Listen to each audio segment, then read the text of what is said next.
Alô, torcida Chavante, é o 10º episódio do ChavaCast, o podcast com a voz do Brasil, a voz da maior e mais fiel.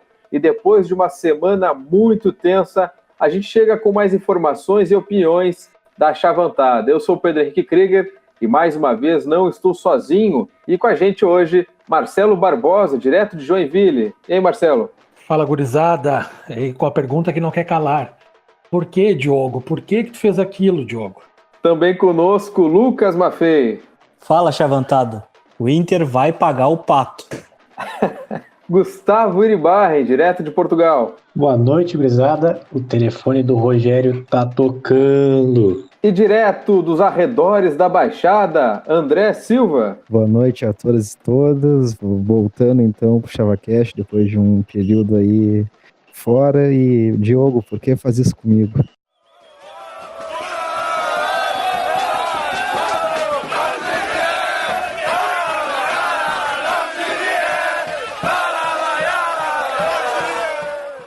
E é isso aí, já vamos abrir nosso programa com Juventude 2, Brasil 2, um jogo de muitas emoções em Caxias do Sul. Eu quero ouvir a opinião dos amigos sobre essa partida.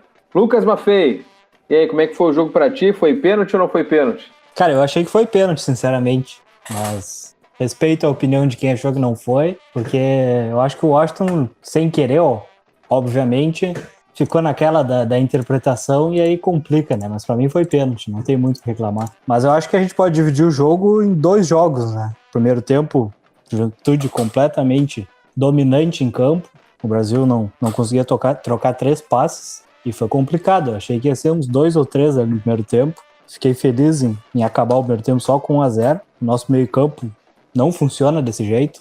Não tem jeito, não tem reza que aconteça que ele vá funcionar. Pro próximo jogo, sem o Diogo, ele vai ter que fazer alguma coisa, o Paulo Roberto vai ter que mudar, porque não vai funcionar também. Não funcionou em 4 partidas e não vai ser agora que vai funcionar. Sei lá o que ele pode fazer, ele tá lá todos os dias, ele que decida alguma coisa de diferente, mas desse jeito não dá. Já no segundo tempo, aí o Diogo entrou, né, finalmente teve seus 30 minutos de campeonato e o jogo foi outro, o jogo foi completamente do Brasil. A gente podia ter feito uns 3, 4 gols e viramos o jogo.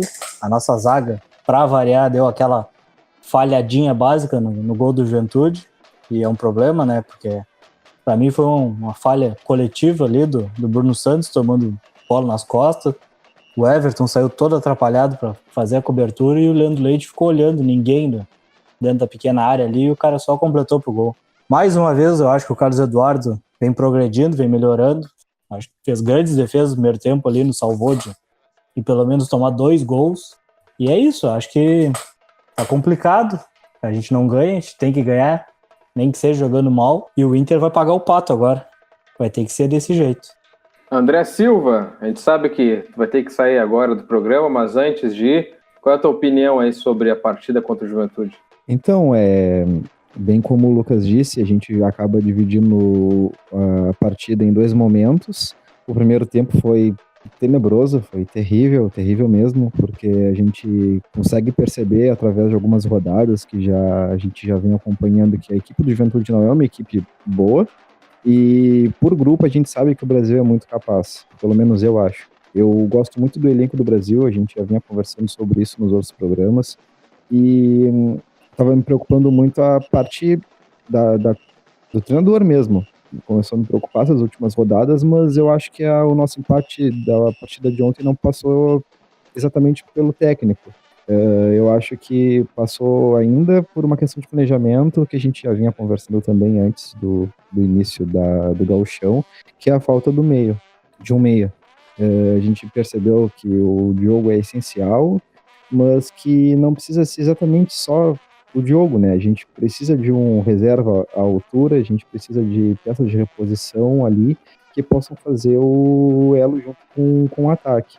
O segundo tempo foi muito bom do Brasil. Eu acho que o Brasil melhorou muito, que o Bruno Paulo ele também pode ajudar bastante na questão ofensiva, mas nada adianta se a gente não tiver um meia de articulação que possa fazer essa transição do meio para o ataque. E, no geral, assim, eu gostei, teve uma evolução, sim, o Brasil vem melhorando um pouco, jogo após jogo, mas claro, a gente fica preocupado porque o Brasil está na zona de rebaixamento do gauchão, a gente já tinha uma projeção diferente do início do campeonato, mas o Inter vai pagar o pato, e é isso aí. Valeu, André. Antes de sair, quer dar um palpite aí então para Inter e Brasil?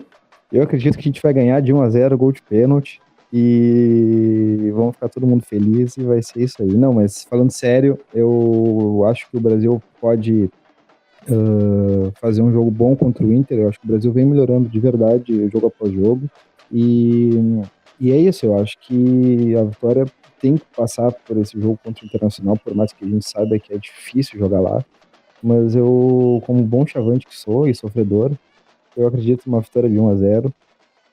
E também vocês vão falar um pouco sobre o Neto Baiano. Eu também acho que é um jogador que vai contribuir muito para a equipe. O cara é artilheiro, mas tudo passa também por um meia. E se a gente não tiver meias de reposição no grupo, a gente vai passar muita dificuldade nesse ano de 2019. Muito obrigado, pessoal. Até mais. Até, André. Obrigado. Gustavo Iribarren, qual é a tua opinião sobre o Brasil e Juventude? Aliás, Juventude e Brasil. Foi, como todo mundo já disse, 2 tempos completamente distintos. Foi complicado demais o primeiro tempo de assistir, doeu muito, foi muito doloroso para acompanhar, ver o time se apequenando de uma tal forma, sem conseguir trocar 2 passes seguidos.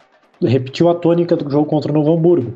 Não vimos nada, não vimos meio campo, não vimos nada, porque não tem meio campo. A gente vê que o Velica tem um bom passe, tem uma boa visão de jogo, mas ele não é aquele cara com pensamento veloz, que consegue fazer a decisão da jogada em velocidade para poder servir os atacantes, porque não é essa a função dele. Ele é muito mais segundo volante do que camisa 10. E quando entrou o Diogo, sim, o Diogo é um gênio, é um monstro. Em 30 minutos ele acabou com o Juventude, participando da jogada dos dois gols. Uma pena que a nossa defesa ali falhou naquele segundo gol, mas também a expulsão do Diogo também teve muito peso, assim, senão se a gente tivesse continuado com o Diogo, talvez a gente conseguisse fazer o terceiro, a gente continuava melhor no jogo.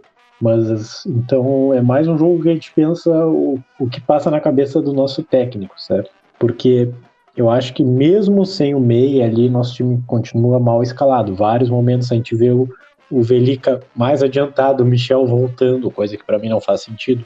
Não é algo que se repete no jogo inteiro, mas em vários momentos a gente percebe isso. E isso atrapalha muito mais a criação de jogadas que já é quase zero. Então, aí eu te pergunto, qual é o Paulo Roberto Santos, do primeiro ou do segundo tempo? Porque a gente, ouvindo a entrevista dele, me deixou muito assustado, porque ele repetidas vezes falou que o jogo é essencial, e sim, só que ele precisa se reinventar. Tá bem, não vamos ter o jogo contra o Inter. Como vamos jogar? Vamos jogar mal do jeito que a gente vem jogando? Alguma forma diferente ele vai ter que inventar. É difícil? Mas ele ganha muito bem para isso, ele tem que se reinventar na medida do possível, não para ganhar do Inter, não é isso, não acho que seja justo com qualquer treinador que tiver aqui que a gente exige isso, mas fazer um jogo seguro, um jogo com uma tática mais coesa.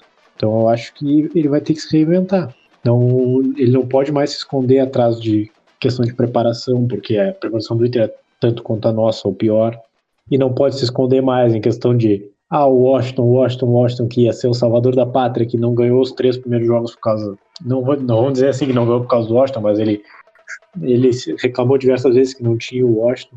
Teve o Washington não jogou bem, estreia, tem que descontar isso tudo, mas não jogou bem, fez não só pelo pênalti, na minha visão foi completamente justo, acho que foi... interpretativo, mas eu acho que foi um pênalti acertado pelo juiz. Mas ele fez diversas faltas necessárias e não conseguiu fazer a ligação entre o meio e o ataque, entre a defesa e o meio e ataque, ele também não preencheu bem o espaço dele. Tanto que ele e o Leite, para mim, foram os piores da partida, porque a gente teve o Juventude teve um espaço absurdo atrás dos nossos volantes, na frente da nossa zaga. Toda vez que um jogador mais novo do Juventude infiltrava, conseguia driblar ele 2, 3 ali, porque não tinha a menor proteção na zaga. Então, vamos ver o que o nosso treinador vai fazer. Ele conseguiu ajeitar no segundo tempo, mas ele ajeitou com a única coisa que a gente sabia que poderia melhorar o Brasil. Quero saber se sem essa possibilidade ele vai conseguir surgir com outra. Marcelo Barbosa, como é que tu avalia o jogo do Brasil em Caxias do Sul? Eu estava bastante otimista pro jogo, comentei até com vocês antes da partida. Tava otimista, mas tava cagado ao mesmo tempo. E acho que esse é o sentimento que a gente tem com o Brasil nesse momento do campeonato, né? A gente fica na expectativa de que vai começar a jogar e o tempo de preparação começa a dar resultados e ontem o jogo começou de uma forma bem contrária do que a gente imaginava, né? Com 3 minutos, o pênalti contra, antes o Brasil já estava jogando lateral dentro da área, o Washington já em 30 segundos já fez falta, então o jogo começou de uma maneira que a gente não esperava. O pênalti, como o Gustavo falou, é interpretativo, mas o Washington foi totalmente fora de tempo da bola, então acho que mais por ser espalhafatoso no lance, ele acabou dando o pênalti, mas é muito interpretativo. Mas eu estava otimista que o time, já com mais de 30 dias de treino, fosse apresentar alguma coisa diferente já, mas nosso jogo foi exatamente o mesmo dos outros, né? Não consegue trocar 3, 4 passes, o Velica já está comprovado que não é o cara para ser o nosso camisa 10, sabe jogar bola, tem um bom toque de bola, mas ele não é o cara que vai carregar a bola do meio para o ataque e pifar os caras tudo lá. Então isso já está provado que não dá certo, e contra o Inter ele vai ter que, o nosso treinador vai ter que se reinventar, porque não vai ter o Diogo, vai precisar fazer alguma coisa diferente para fazer esse time jogar. E lá na frente, cara, eu não sei ainda se jogar com centroavante a gente vai ter sucesso, vai fazer o time jogar. Michel ontem, cara, mal. As poucas bolas que ele recebeu, não tem velocidade para andamento nas jogadas, ele tem que estar dentro da área e receber essa bola e botar para dentro do gol. Aí não tem Michel, Neto Baiano, Luiz Eduardo vai fazer gol se a bola não chegar para eles. E ontem a gente sofreu muito com isso contra o Juventude. A bola não chegava no cara, chegava muito longe da área, principalmente no primeiro tempo, onde a gente não jogou. Daí no segundo tempo, com o Diogo em campo, foi outro jogo, como vocês comentaram. E aí a gente vê como a gente contratou mal, né? A gente tem 8, 9 atacantes, 3, 4 centroavantes e tem um meia só. O Brasil se justifica no mercado, tá ruim e tudo mais, mas tem um jogador mais barato aí no mercado que dava para ter trazido e na ausência do Diogo, botar esse cara para jogar, né?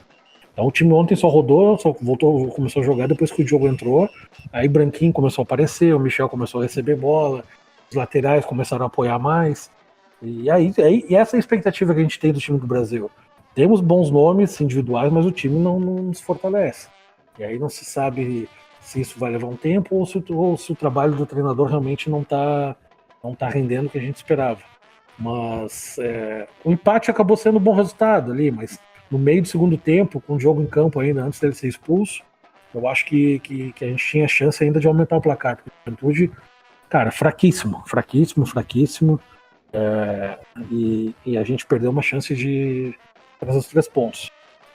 Mas valeu pelo segundo tempo, valeu ver que o time, em certo momento, consegue jogar bola, dá uma esperança para frente, e eu acho que a gente vai treinar ainda. Eu concordo com praticamente tudo que vocês disseram, como sempre, né?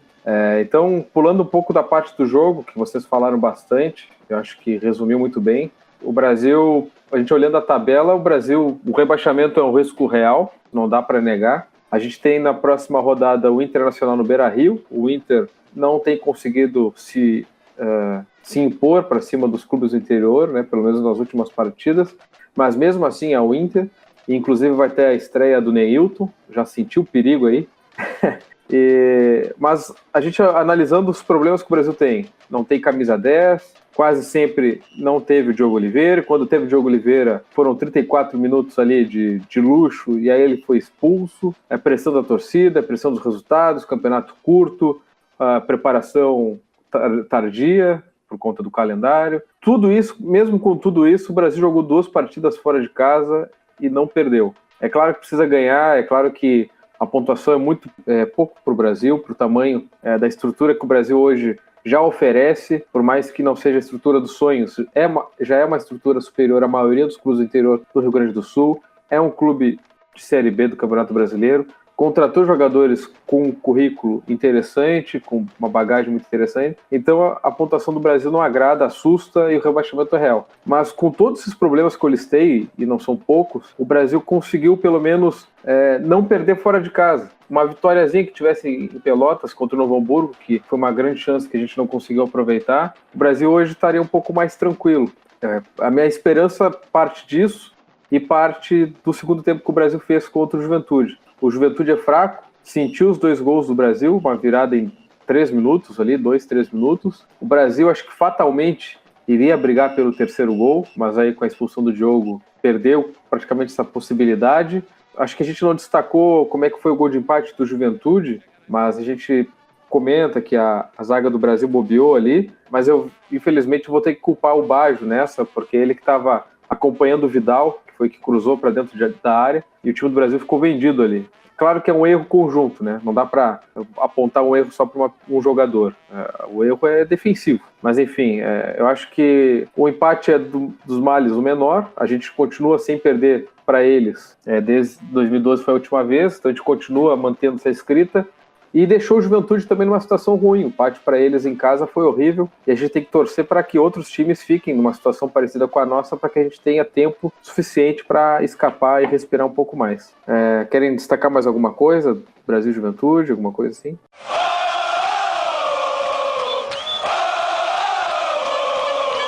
O Brasil anunciou, aliás, o Brasil não anunciou ainda, né? Mas o próprio jogador já confirmou a vinda dele para a Baixada. É o centroavante Neto Baiano, de 36 anos, que estava no CRB. Ele marcou 22 gols no ano passado e foi o 7º maior goleador do país no ano passado. Gostaria de saber de vocês o que vocês acham do Neto Baiano. Se vai acrescentar para o Brasil já no Gauchão, né? Que a tendência é que ele jogue, se der tempo, vamos lourar que dê tempo. Se ele joga no Gauchão, qual é a expectativa de vocês? Gustavo? A expectativa é alta.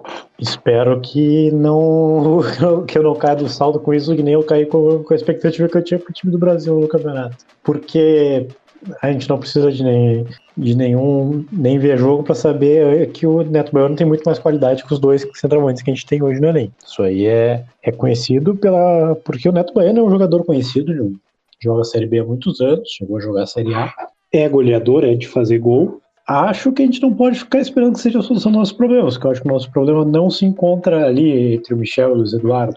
É muito bom, era uma das posições muito necessárias, era a segunda posição que a gente mais precisava. Acho que sem o meio ele vai continuar passando um pouco de fome, mas a expectativa é alta porque é um jogador que, se a bola vier no pé dele, ele sabe finalizar. E mais, uma coisa que nos falta no centroavante há muito tempo, a gente não tem um centroavante no Brasil que faça isso, que é finalizar de fora da área. Isso ele faz bem, então acredito que ele vai ser um ótimo acréscimo para o Brasil, ainda mais se ele conseguir ajudar nesse período curto que ele vai jogar no Gauchão. Talvez vai jogar 3, 4 jogos ali na primeira fase, se Deus quiser. Acho que o máximo que ele vai jogar é isso, se estiver bem fisicamente, para até vir no bid, até estar integrado com ele, mas espero que ele possa ajudar. Acho que é um acréscimo muito positivo pro time do Brasil. Lucas, o que tu achas aí do Neto Baiano? Todo mundo que vier para somar, eu sou favorável, né? Eu acho que nem o Barbosa falou ontem, quando o Diogo entrou, o jogo foi tão outro que o Michel começou a conseguir receber bola, distribuir no pivô também os pontas passarem, começou a receber bola e finalizar gol, começou a receber bola e fez um gol. Então acho que além do Neto Baiano ser melhor tecnicamente que eles e isso progredir, acho que tudo depende do nosso estilo de jogo também, para a gente criticar os nossos centroavantes. Eu acho que apesar do Luiz Eduardo fazer um ano que não faz um golzinho sequer, né? Eu acho que a gente agora tá muito bem servido de centroavante com esses três nomes, além dos inúmeros nomes que a gente tem para jogar na ponta. E é isso, acho que talvez agora pro Gauchão ele não possa ser muito aproveitado, né? Vai jogar, sei lá, contra o Grêmio, talvez, a estreia, ou contra o Aimoré só. Mas para a Série B, o nosso elenco cada vez mais forte. Barbosa, o que tens a acrescentar sobre o Neto Baiano? Cara, sem dúvida é um baita nome para o Brasil, né? Mas visando o futuro já, Série B e tudo mais. Eu não conto muito com ele no Gauchão, não. Por mais que eu acredito que vai jogar ainda as rodadas finais, se a gente classificar, ele vai tá aí. Mas visando o futuro, é um bom jogador. Tem muito mais recurso do que Michel e o Luiz Eduardo, né? É um cara experiente, cascudo, faz gol, fazedor de gol, né? Mas o que me preocupa é a gente estar trazendo centroavante e a gente está precisando do cara que alimenta o centroavante. Então não sei qual o pensamento do Brasil com isso, se já está visando realmente a Série B e segue em busca de um meia de qualidade aí para esse final de gauchão ou para lá, mas talvez o dinheiro que vão investir no Neto Baiano, pô, dá para forçar um meia. Como eu disse, ele não precisa ser o cara, o maior salário do clube, mas traz um cara que, na ausência do Diogo, a gente consiga fazer o time jogar. Já ficou bem claro que sem um meia ali no meio do campo, distribuindo as jogadas, o time não está rendendo. Então, talvez esse investimento valeria mais no camisa 10, mas o Neto Baiano, sem dúvida nenhuma, cara.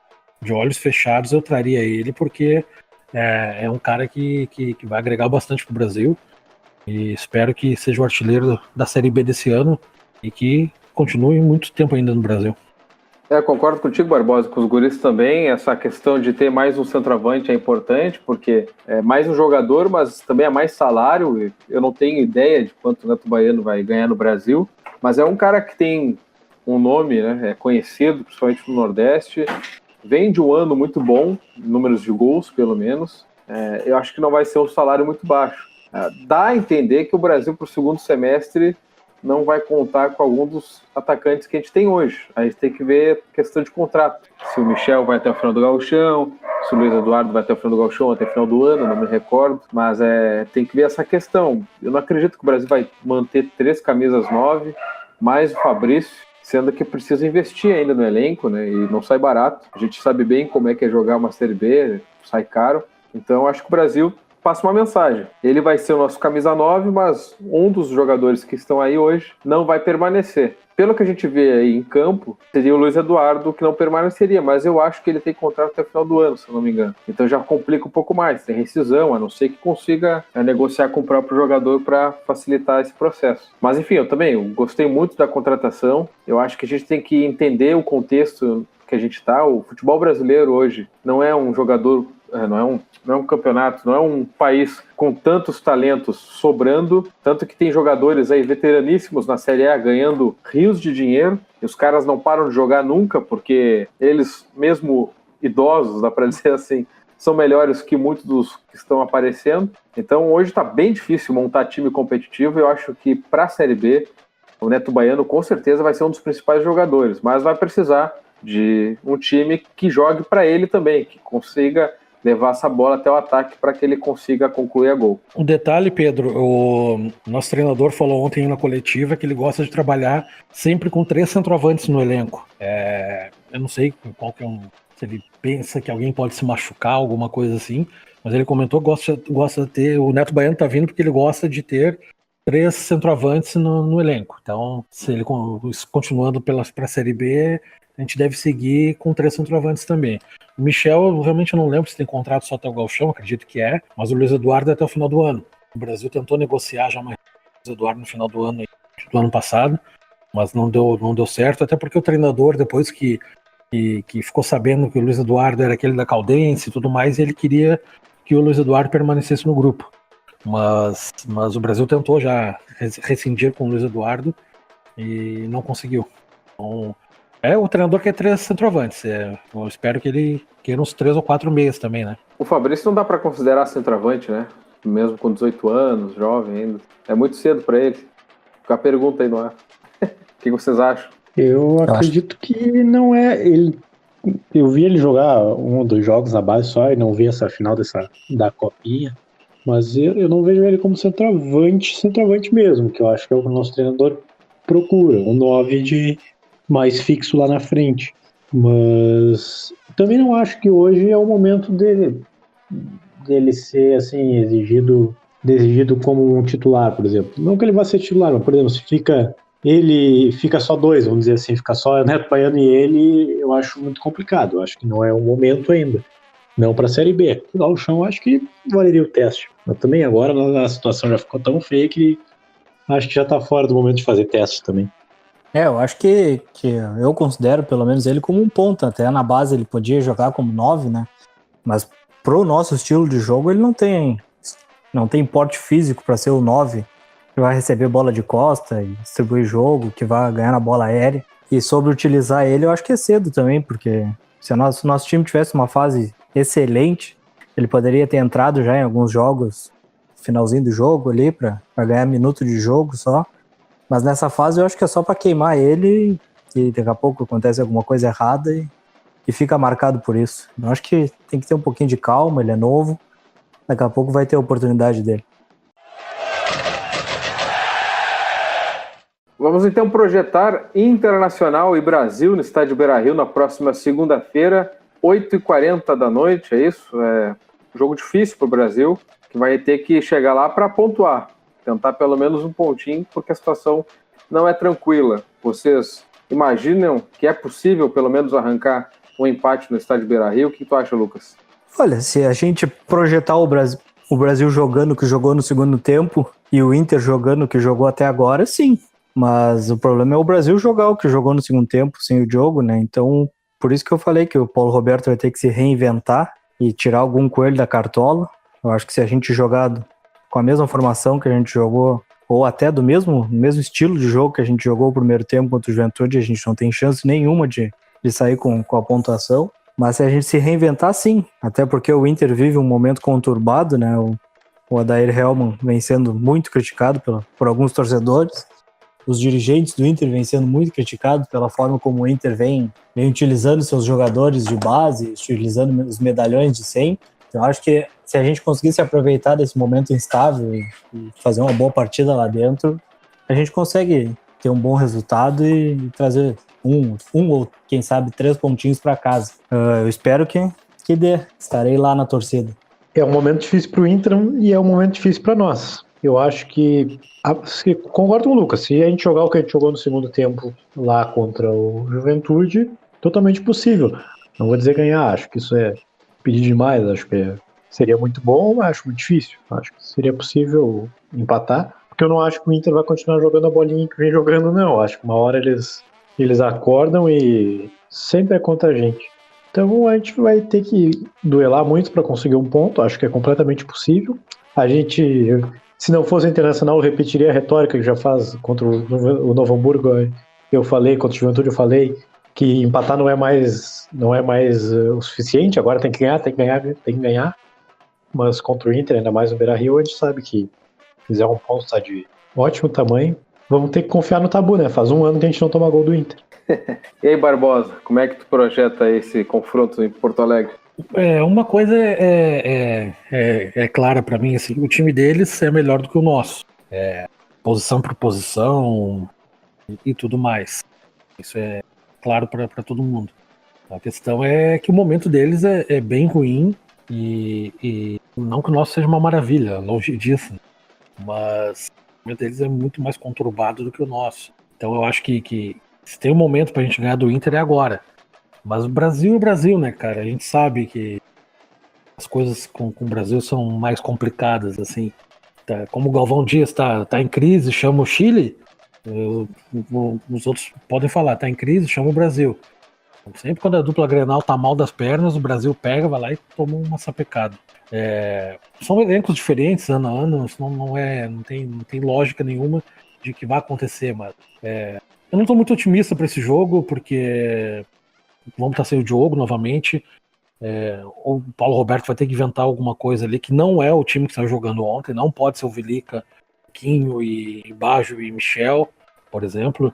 Se eu fosse o nosso treinador, eu tirava o Michel do time, botava ou o Bruno Paulo ou o Daniel Cruz de centroavante, ou jogava sem centroavante, jogava com Baggio e o Bruno Paulo, por exemplo, e botava o Boquita no meio de campo.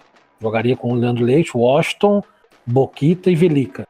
O Boquita é um cara que sabe armar um time também, tem mais habilidade, mais controle da bola. Eu não sei como é que ele tá fisicamente, né? Mas eu acho que é a hora da gente dar uma segurada. Tiver que fazer um ferrolho lá para ganhar, a gente tem que fazer. Então eu jogaria com esses caras no meio campo, com o Boquita e o Velica mais recuados e nas oportunidades botando gente para correr. E não vai ser o Michel que vai correr e lá na frente, né? Eu jogaria com o Daniel Cruz ou o Bruno Paulo junto com o Baggio.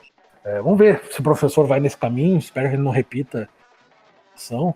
Mas eu não tô muito otimista, não, cara. Eu acho que uma hora ou outra o Inter vai voltar a jogar, porque tem um bom elenco. E temos o nosso amigo Leandro Voaden no apito, né, cara? Isso me deixou mais pessimista ainda, porque ele é muito fraco. Ontem, no jogo do Grêmio, ele não deu um pênalti no Grêmio, que foi um absurdo. Quanto mais passa o tempo, mais fraco ele vai ficando. Preocupante isso também. Não é choro de perdedor. Quem acompanha o Brasil há tanto tempo quanto nós sabe quantas garfadas nós já tomamos dele, né? Então, isso é mais um agravante.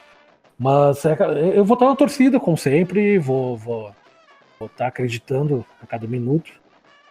Mas vai ser bruto, cara, vai ser bruto.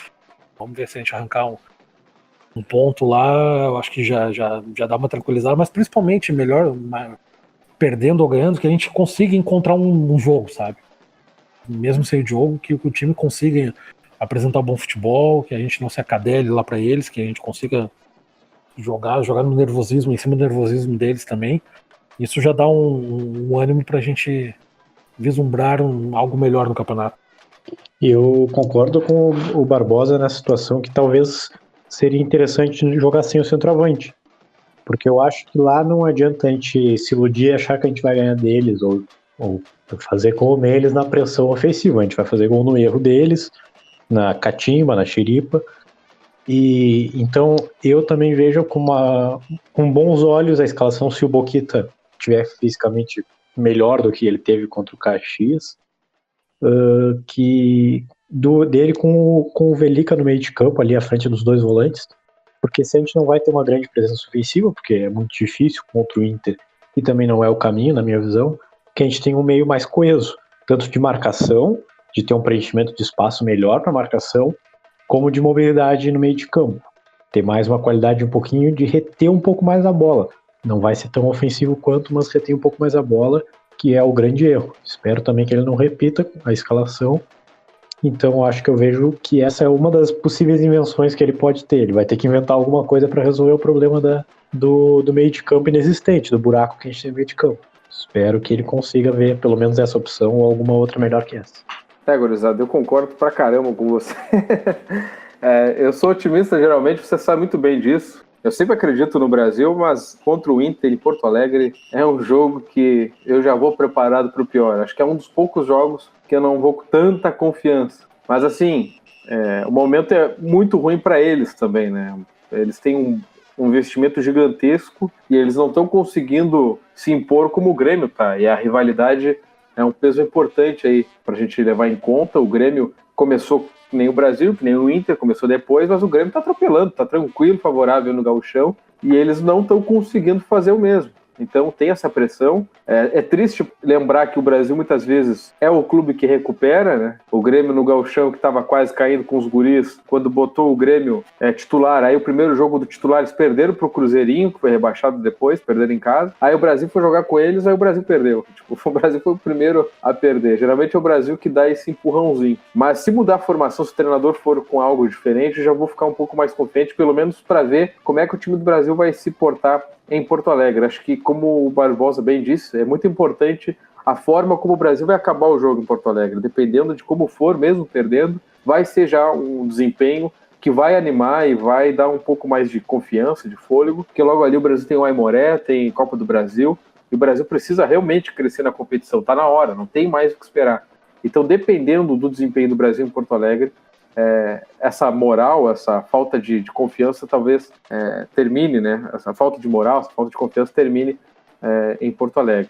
Então é isso, acho que a gente vai de sangue doce. O que vier tá bom e tentar sair de lá, pelo menos com a moral estabilizada. É isso? É isso não, o Inter vai pagar o pato, tô dizendo. É verdade, o Inter vai pagar o pato. Tá, o Aimoré vai pagar outro pato. O Aimoré vai pagar o maior pato de todos. E o Grêmio vai pagar uma patada depois. Pessoal, vamos fazer o nosso bolão interno aqui do ChavaCast. Quanto vocês acham que vai ser o jogo lá em Porto Alegre? 3-1 pro Brasil. Eu tô otimista, 1-1. Vai ser 2-2 o jogo. Vai ser um 0-0 horroroso, mas pra mim vai tá bom. O Barbosa gosta de emoção, tá louco, 2-2, meu coração não de novo, né? Homens de pouca fé. Pô, Não, mas quem diria? eu acho que a gente sente que. Nós temos caras experientes, cara. Um Velica da vida, um Boquito se jogar. Não tem guri no time do Brasil a não ser goleiro, que é um cara novo. Mas eu acho que esses caras não vão tremer lá. Se o nosso jogo encaixar, acho que a gente vai sair de lá com um palco bom. O Lucas diz que a gente é homem de pouca fé. Eu tenho pouca fé nele, porque vou compartilhar o resultado aqui, a tabela do bolão do grupo aqui, pra ver como é que ele tá. Ah, mas eu só aposto goleada a favor do Brasil e goleada contra o Pelotas, né? Aí não dá. O Brasil me põe nessa situação. Então é isso aí, gurizada. Agradecer a audiência de todos. Esse foi o 10º episódio do ChavaCast. Já temos 400 likes na página do Facebook. Voltamos depois do jogo de Inter e Brasil. Esperamos com um resultado um pouco melhor. Esperamos isso. Isso aí, gurizada. Valeu aí. Um abraço. Valeu, boa noite. Valeu. Fim de papo.